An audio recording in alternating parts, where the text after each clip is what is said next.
Top 8 Passive Income Sources for a Programmer. Creating and selling online courses.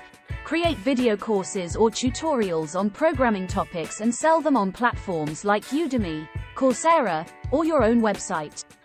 Writing a programming book. Write a book on a specific programming topic and self-publish it on platforms like Amazon Kindle Direct Publishing or Leanpub.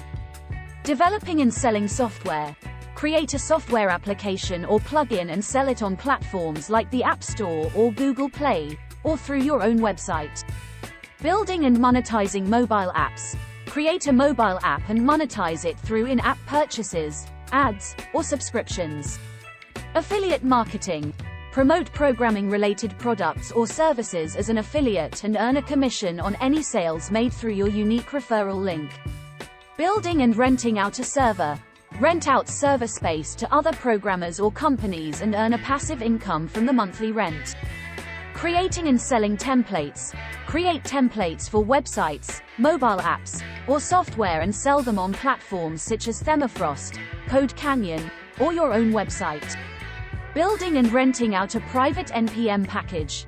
Create and maintain a private NPM package and rent it out to other companies or developers, earning a passive income from the monthly rent.